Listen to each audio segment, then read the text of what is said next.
ٹوٹتے ہیں، حالات بگڑتے ہیں. قوموں کا اخلاق چھوٹی چھوٹی جگہوں پہ پہلے بگڑتا ہے. چھوٹی چھوٹی جگہوں پہ بچہ پہلے چھوٹی چوریاں کرتا ہے، خدا معاف فرمائے اگر اسے روکا نہ جائے، پھر وہ بڑی جگہوں پہ جا کے حالات خراب کرتا ہے. حضرت عمر فاروق ایک صحابی دیر سے جمعہ پڑھنے آئے تو حضرت عمر نے بعد میں بلا لیا، فرمایا تم اتنے سمجھدار آدمی ہو کہ اگر جمعے میں دیر سے آؤ گے تو باقی لوگوں کا کیا بنے گا؟ تو وہ صحابی آگے سے کہنے لگے مجھے پتا تھا آپ نے پوچھنا ہے، اور میں تو کہیں کام میں مصروف تھا امیر المومنین، میں تو دوڑا آیا ہوں، میں تو غسل بھی نہیں کر سکا، وضو کر کے مسجد میں آ گیا ہوں جمعہ پڑھنے. تو حضرت عمر فاروق ان کی بات سن کے خوش ہوئے، فرمانے لگے رب تیرا بھلا کرے، اس طرح کرنا، آئندہ جمعہ پڑھنے آنا تو غسل کر کے آنا، میرے نبی پاک نے غسل کرنے کا ارشاد فرمایا جمعے والے دن، غسل کر کے آنا. ان باتوں کا بھی یعنی حکومت کے قومی معاملات اور عالمی نقطہ نظر بھی ان کے ذہن میں ہے، اور یہاں تک جو باریک چیزیں یعنی حضرت عمر فاروق گزر رہے تھے تو کسی باغ کے کونے میں کھڑے ہو کے کچھ بچے چھوٹے چھوٹے بچے وہ کھجوریں اکٹھی کر رہے تھے. تو حضرت عمر نے کہا کس کے باغ میں لگے ہوئے ہو؟ سب بچے دوڑ گئے. تو حضرت سنان بن سلمہ فرماتے میں ابھی چھوٹا تھا، میں کھڑا ہو گیا تو میں نے کہا حضور ہم نے توڑ کے نہیں کھجوریں کھائیں، گری ہوئی کھائی ہیں، اور آپ کو پتہ ہے جو رستے میں گر جائیں وہ اٹھانی ناجائز نہیں ہوتی، تو حضور یہ گری ہوئی کھجوریں کھائی ہیں. تو کہتے ہیں حضرت عمر فاروق بچے کی بات سن کے کہنے لگے رب تیرا بھلا کرے، تو نے صحیح بات کی طرف میری توجہ کرا دی ہے، اللہ تیرا بھلا کرے. اور پھر حضرت عمر رضی اللہ تعالیٰ عنہ اس چھوٹے سے بچے کے پاس کھڑے ہو گئے. کون؟ کس کے پاس؟ نہیں خواب تو نہیں دیکھ رہے میں اور آپ، حکمران وقت 22 لاکھ مربع میل کا حکمران بچے کے پاس کھڑے ہو گئے، چھوٹے بچے کے پاس. دکان پہ غریب آدمی چڑھ آئے نا، دکاندار صاحب اللہ ماشاءاللہ ان کا مزاج خراب ہو جاتا ہے. وہ تیسری چیز کہنا وہ والی دکھاؤ تو کہتے لینی ہے تو لے، تو جا. اور اگر تگڑا بندہ آ جائے تو کہتے ہیں جناب آپ اس طرح کریں نشاندہی کر دے، میں انشاءاللہ خرید کے لا کے پیش کر دوں گا. مزاج بدل جاتا ہے. غریبوں کے پاس، چھوٹوں کے پاس، عام آدمی کے پاس آپ جائیں. ہمارے حکمرانوں کا غریب آدمی سے گیپ بہت زیادہ ہے، پیروں کا غریب آدمی سے گیپ بہت زیادہ ہے، بڑے علماء کا عام آدمی سے گیپ زیادہ ہے، تاجروں کا عام آدمی سے گیپ زیادہ ہے، شیشے کے بڑے بڑے محلات میں سوسائٹیوں میں بسنے والوں کا غریبوں سے گیپ زیادہ ہے. اس لیے امیر غریب کی تفریق بڑھ گئی ہے، حالات اور طرح کے ہو گئے. بعض غربا امیروں سے نفرت کرنے لگ گئے. ہماری شادی بیاہ تقریبات افطاریاں ان میں ہم اپنے لیول کے لوگ بلاتے ہیں جن سے ہمیں کاروباری ضروریات وابستہ ہوتی ہیں. ہم نے اس طرح کا ماحول بنایا، اس کا نقصان یہ ہوا ہے کہ معاشرے میں کئی قسم کی سوچیں پنپنے لگی ہیں، وسوسے غالب آنے لگے. بعضوں کا تنگ آمد بجانگ آمد، جب غریبوں کے بچے زیادہ تنگ آتے ہیں پھر ہتھیار اٹھاتے ہیں، پھر قلم چھوڑ دیتے ہیں. سوچنے کی ضرورت ہے ملک میں کہ برائی جنم لیتی کہاں سے ہے. یہاں تک اتر کے حضرت عمر فاروق ان لوگوں سے پیار کرتے. اب وہ بچے نے بات سنا دی حضرت سنان بن سلمہ نے، تو جناب عمر فاروق سے بچے نے فٹافٹ ایک اور فرمائش بھی کر دی. کہنے لگا حضور میں نے کھجوریں زیادہ جمع کر لی ہیں، وہ میرے دوست سارے بھاگ گئے ہیں آپ کو دیکھ کے، اب میں جب جاؤں گا نا تو کھجوریں میرے حصے کی ہیں، ہوں میں غریب بچہ، ماڑے گھر سے تعلق ہے، وہ میری کھجوریں چھین لیں گے. حضرت عمر کے ساتھ سپاہی بھی تھے، سارا کچھ بھی تھا. حضرت عمر نے بچے کا بازو پکڑا، فرمایا چل میں تجھے تیرے گھر چھوڑ کے آتا ہوں.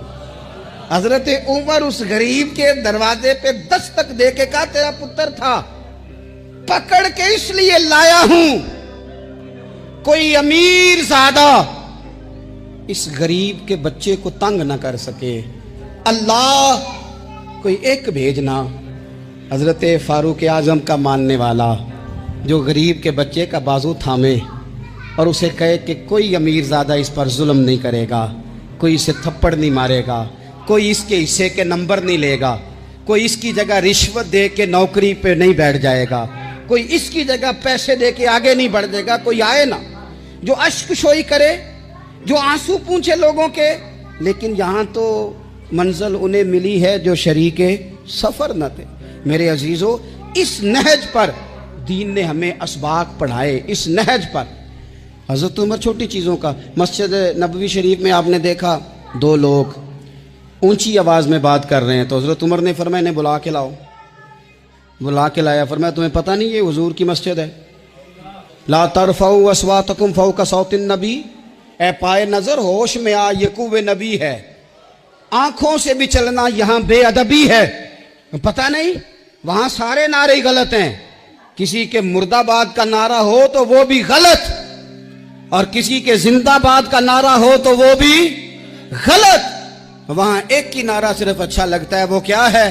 یا رسول اللہ انظر حالنا، یا حبیب اللہ اسما. وہاں ایک ہی نعرہ اچھا لگتا ہے کہ سونے آ گئے ہیں، نظر کرم ہو جائے. یا رسول اللہ پہنچ گئے ہیں، روزے دے دوالے نے غلامہ دیاں ٹولیاں، او ویکھو ایک پیا سندا کروڑاں دیاں بولیاں. وہاں یہی نعرہ اچھا لگتا ہے. لب واہ ہیں، آنکھیں بند ہیں، پھیلی ہیں جھولیاں. کتنی مزے کی بھیک تیرے پاک در کی ہے. اور قربان جاؤں اپنے امام پر، اس قلم پہ واری جس سے وہ لکھا کرتے تھے. کہنے لگے کعبے کا نام تک نہ لیا، طیبہ ہی کہا. پوچھا جو تھا کسی نے کہ عظیمت کدھر کی ہے، ان کے طفیل حج بھی خدا نے کرا دیے، ورنہ اصل مراد حاضری تو اس پاک در کی ہے. تو حضرت فاروق اعظم رضی اللہ تعالیٰ عنہ نے نا ان دو لوگوں کو بلایا اور بلا کر کے فرمانے لگے کہاں کے رہنے والے ہو، کہاں سے آئے ہو؟ نے کہا جی ہم طائف کے رہنے والے ہیں. فرمایا تمہیں پتہ نہیں یہ نبی پاک کا روزہ ہے، حضور کی مسجد ہے، یہاں آواز اونچی نہیں کرتے، تمہیں خبر نہیں؟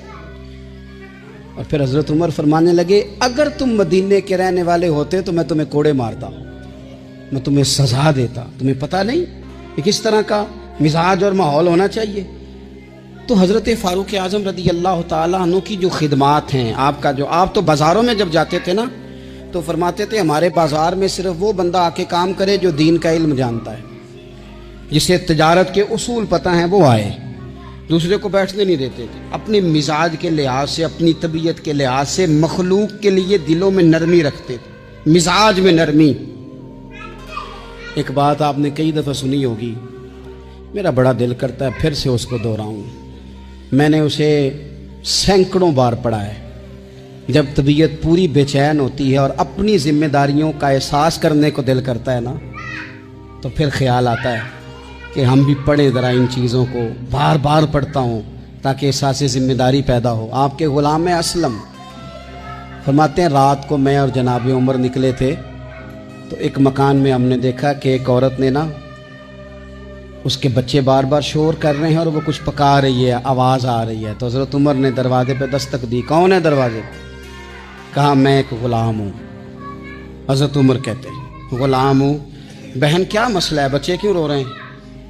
تو بی بی کہنے لگی تمہیں کیوں بتاؤں، جاؤ نا اپنا کام کرو.